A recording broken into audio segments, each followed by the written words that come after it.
Hey guys, welcome to our channel. आज हम लेकर आए हैं एक unique series breakdown god friended में। इसमें हम मिलते हैं माइल्स, एक एथिस्ट पॉडकास्टर से जिनकी जिंदगी एकदम अपसाइड डाउन हो जाती है जब उन्हें फेसबुक पर एक रिक्वेस्ट आती है। उसके बाद हर एक फ्रेंड रिक्वेस्ट एक नई कहानी लेकर आता है और इसी सफर को हम एपिसोड बाय एपिसोड कवर करेंगे। कहानी की शुरुआत होती है न्यूयॉर्क सिटी के एक पॉडकास्ट से। यहाँ हम मिलते हैं माइल्स और उसके दोस्त से। ये पॉडकास्ट हमें माइल्स के कैरेक्टर की एक तस्वीर दिखाता है, एक ऐसा इंसान कि जो रिलीजियस फैमिली से आता है लेकिन खुद एक एथिस्ट है। माइल्स अपने दोस्त के सामने एथिज्म के पक्ष में आर्गुमेंट्स रखता है। जैसे एक मिसाल देता है, अगर मैं कहूँ कि भगवान ने मुझे एक जलती हुई बुश के जरिए मैसेज दिया है तो क्या तुम मानोगे? पॉडकास्ट के एंड में उसकी दोस्त उसे पूछती है कि माइल्स, तुम्हें हुआ क्या है? तुम इतने कैसे बदल गए? जिसका माइल्स बहुत कॉन्फिडेंटली आंसर तो दे देता है, पर हमें महसूस होता है कि वो अंदर से टूट चुका है। अगला सीन हमें माइल्स की डेली लाइफ की झलक दिखाता है। वो एरिक को पॉडकास्ट प्रमोट करते हुए नजर आता है, लेकिन एरिक उससे इम्प्रेस नहीं होता। इसी दौरान माइल्स के फेसबुक पे एक अकाउंट से फ्रेंड रिक्वेस्ट आती है। नाम होता है गॉड। माइल्स को लगता है कोई उसका मजाक उड़ा रहा है और वो रिक्वेस्ट डिक्लाइन कर देता है। थोड़ी देर बाद वो एक कॉफी शॉप में होता है जहां उसे फिर से वही रिक्वेस्ट मिलती है। जैसे ही वो निकलता है, कॉफी शॉप का ओनर उसे बताता है कि उसका पॉडकास्ट उसे पसंद आया। इस बात से हमें अंदाजा होता है कि माइल्स का पॉडकास्ट स्ट्रगल कर रहा है, लेकिन माइल्स ब्लफ करता है कि वो दुनिया में चेंज ला रहा है। फिर सीन शिफ्ट होता है माइल्स के ऑफिस में। यहाँ वो एक क्लाइंट से कॉल पर बात करता है, लेकिन क्लाइंट उससे बोर होकर कॉल कट कर देता है। यहाँ हम मिलते हैं राकेश से, माइल्स का कलीग, जो फ्रस्ट्रेटेड है क्योंकि उसके पेरेंट्स ने उसकी जबरदस्ती डेट फिक्स कर दी है। इसी बीच एरिक का मेल आता है कि वो माइल्स के पॉडकास्ट को एक और चांस देना चाहता है। खुशी में माइल्स अपनी बहन के पास जाता है। उनके बातों से हमें ये पता चलता है कि माइल्स और उसके पिता के बीच दूरियां बढ़ चुकी है। बहन उसे पिता के चर्च की 25th एनिवर्सरी पर बुलाती है, लेकिन माइल्स साफ मना कर देता है, ये कहते हुए कि हर बार कदम मैं ही क्यों बढ़ाऊं। उसकी बहन बताती है कि उनके पिता हर दिन अपनी सर्विस के बाद उसी पार्क में जाते हैं जहां पहले माइल्स के साथ वो जाया करते। बहन की बातों को इग्नोर करके माइल्स वहां से निकल जाता है। बाहर निकलते ही उसे फिर से गॉड का रिक्वेस्ट आता है। इस बार वो नोटिस करता है कि आसमान में वही शेप का बादल है गॉड के प्रोफाइल पिक्चर में था। शॉक होने के बावजूद माइल्स रिक्वेस्ट डिलीट कर देता है। जैसे ही अगला रिक्वेस्ट आता है, उसके बीच के बुश में आग लग जाती है। माइल्स इसे कोइंसिडेंस समझता है और फाइनली रिक्वेस्ट एक्सेप्ट कर लेता है। एक्सेप्ट करते ही उसे एक अकाउंट सजेस्ट होता है, जॉन डव। थोड़ी ही देर में एक आदमी उससे टकराता है और वो और कोई नहीं बल्कि जॉन डव ही होता है। जॉन की एक लड़की से बहस चल रही होती है जो गुस्से में निकल जाती है। बाद में जॉन सबवे की तरफ जाता है और माइल्स दूर से उसका पीछा करता है। वहाँ माइल्स रियलाइज करता है कि जॉन अपनी जिंदगी खत्म करने वाला है, लेकिन वक्त पर पहुंचकर वो उसकी जान बचा लेता है। जॉन शुक्रिया कहकर चला जाता है और माइल्स इमोशन से भर जाता है, खुशी भी, शॉक भी। घर लौटकर माइल्स गॉड अकाउंट और जॉन दोनों के बारे में रिसर्च करता है।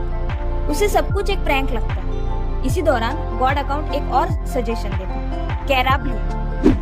कैरा एक जर्नलिस्ट है जो अपने करियर में स्ट्रगल कर रही है। माइल्स अपना एक्सपीरियंस राकेश को सुनाता है, लेकिन राकेश हेल्प करने से इनकार कर देता है। तभी कैरा अपना स्टेटस अपडेट करती है, गोइंग फॉर वर्कआउट।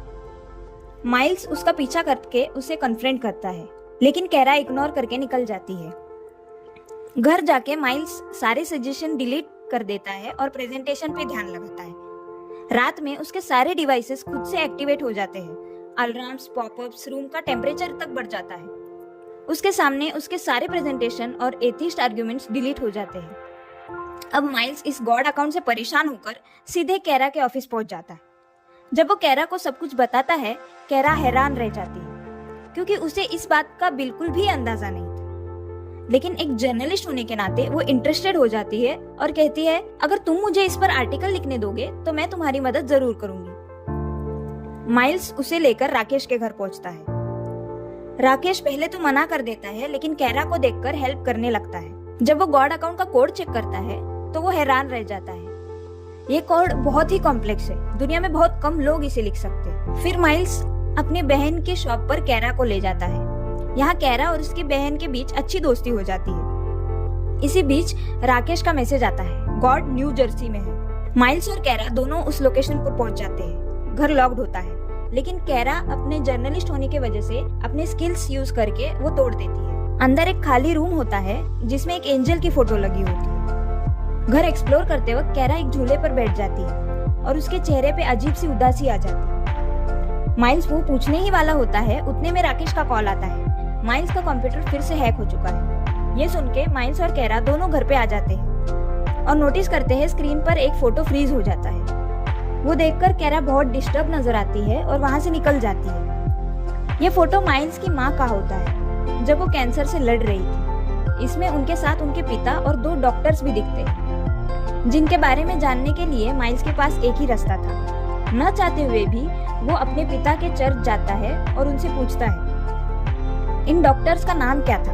हमें पता चलता है डॉक्टर जॉन एंड्रयूज एंड सूजन अल्ब्राइट। इसी वक्त उसके पिता फिर से उसे 25th एनिवर्सरी पर बुलाने की कोशिश करते हैं, लेकिन दोनों में बहस हो जाती है। हमें यह भी पता चलता है कि पिता उसके एथिज्म के पॉडकास्ट की वजह से नाराज है।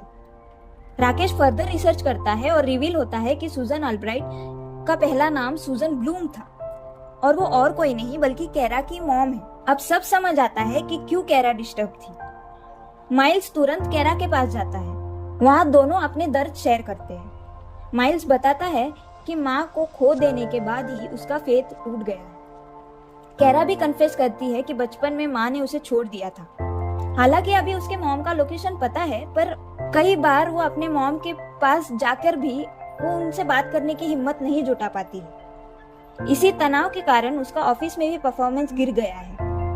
माइल्स उसे हिम्मत देता है। अगले सीन में कैरा और माइल्स उस पार्क में जाते हैं जहां उसकी मॉम अक्सर आती है। वो देखते हैं कि उनकी मॉम एक बेंच पर बैठी है। माइल्स कैरा को भरोसा देता है और कैरा हिम्मत जुटाकर अपने मॉम के पास बैठती है। थोड़ी ही देर में उसकी मम्मी उसे पहचान भी लेती है। कैरा अपने दिल की बात सुनाती है और सीन बहुत ही इमोशनल हो जाता है। लेकिन तभी सूजन की दूसरी बेटी आ जाती है और कैरा डिस्टर्ब हो जाती है। उसे ऐसा लगता है मम्मी ने अलग होने के बाद अपनी एक नई दुनिया बना ली। वो वहां से निकल जाती है। भागते वक्त उसका एक्सीडेंट हो जाता है। किस्मत से वहाँ वही जॉन डव पास होता है और हमें ये रिवील होता है कि वो एक डॉक्टर है। वो कैरा की जान बचाता है और हॉस्पिटल भी ले जाता है। जॉन डव भी रिवील करता है कि उसके एक पेशेंट की डेथ होने से और उसी दौरान उसके गर्लफ्रेंड के ब्रेकअप कर लेने से उसने सबवे में कूदने का निर्णय लिया था और जब माइल्स ने उसे बचाया, उसे जीने का एक फिर से मौका मिल गया और वो अश्योर करता है कि अब कैरा आउट ऑफ डेंजर है और होश में आई। माइल्स कैरा से मिलने जाता है और कैरा को माइल्स की ये बात बहुत अच्छी लगती है कि वो ठीक होने तक हॉस्पिटल में उसके लिए रुका था। फिर माइल्स बताता है कि उसकी मॉम भी उससे मिलने आई है। पहले तो कैरा इनकार कर देती है, लेकिन माइल्स के इंसिस्ट करने पर वो मान जाती है और हम देख पाते हैं कि कैरा और उसके मम्मी के बीच दूरियां और मिसअंडरस्टैंडिंग्स मिट जाते हैं और कैरा को एक नया परिवार मिल जाता है।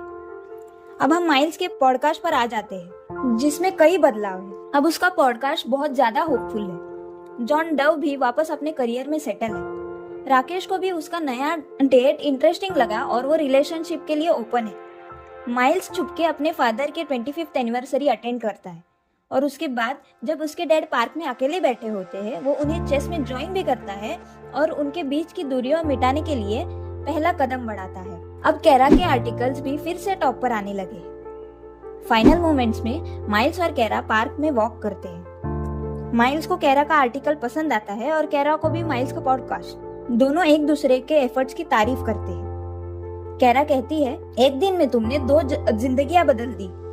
अगर ये फ्रेंड सजेशंस का सिलसिला ऐसे ही जारी रहा तो हम मिलकर और भी कुछ कर सकते हैं। और जैसे ही एपिसोड खत्म होता है, एक नई फ्रेंड रिक्वेस्ट आ जाती है, केटी ब्रूक्स। और इसी तरह खत्म होता है गॉड फ्रेंडेड में का पहला एपिसोड। और हाँ, नए सफर की हर कहानी मिस ना हो, इसलिए हमारे चैनल को सब्सक्राइब करना ना भूलिए। मिलते हैं जल्द ही नेक्स्ट एपिसोड के ब्रेकडाउन के साथ।